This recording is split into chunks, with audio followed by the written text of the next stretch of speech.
మీ వాడిని అనుకోండి, మీకు నీ తోడుంటాను. మీకు ఏదున్నా నాకు ఫోన్ చేసేదానికి నేను ఎప్పుడు ఒక్క కాల్ దూరంలోనే ఉంటాను. I will always be there to support you and your family. And I'm sorry, నా కోసం సపోర్ట్ చేసేదానికి వచ్చి మీకు ఇలా జరగడం నాకు చాలా బాధగా ఉంది. నా భార్య పేరు లాగుతున్నారు, 7 నెలల కూతురు పేరు లాగుతున్నారు. నేనేం అడగలేదు, సొంత కాళ్ళ మీద పనిచేస్తున్నాను. మా ఆవిడ కూడా వాళ్ళ ఇంటి వైపు ఏ డబ్బు తీసుకురాలేదు, వాళ్ళ ఇంట్లోనూ డబ్బు అడగలేదు, నేను అడగలేదు, ఆస్తి అడగలేదు. మా ఆవిడ 7 నెలలు గర్భవతిగా ఉన్నప్పుడు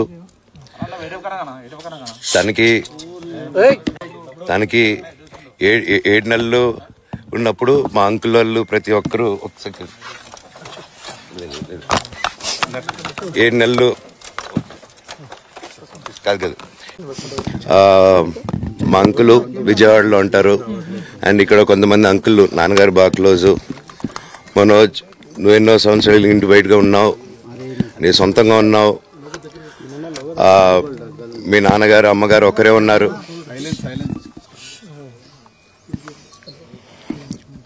మీ నాన్నగారు అమ్మగారు ఒకరే ఉన్నారు. మీ అన్నయ్య ఏమో దుబాయ్కి షిఫ్ట్ అయిపోయాడు ఫ్యామిలీతో. మీ వైఫ్ ప్రెగ్నెంట్గా ఉంది, తనకి తల్లిదండ్రులు లేరు. తనకి ఇప్పుడు మీ అమ్మ అవసరం ఉంది, పెద్దోళ్ళు అవసరం ఉంది.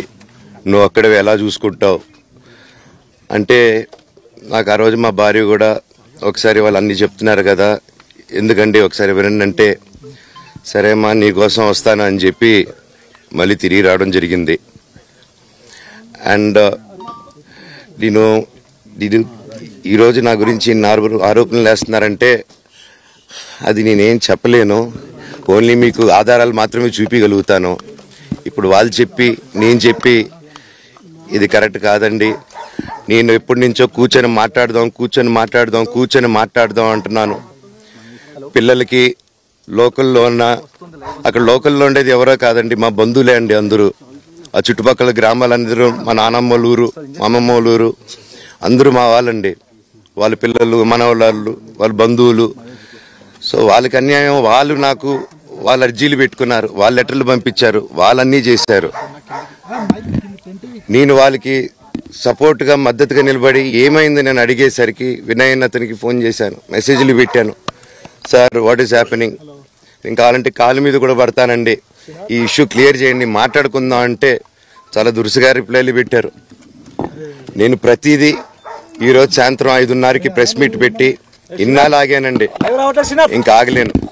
ఈరోజు ఈవినింగ్ ప్రతిదీ చెప్పేస్తాను. ఆ రోజు నేను పోలీసు సపోర్ట్ అడిగినప్పుడు స్టేషన్కి 100కి ఎందుకు ఫోన్ చేశాను, ఆ 100 దగ్గర నుంచి నేను పర్మిషన్ ఇస్తున్నాను, నాకు ప్రాబ్లం లేదు.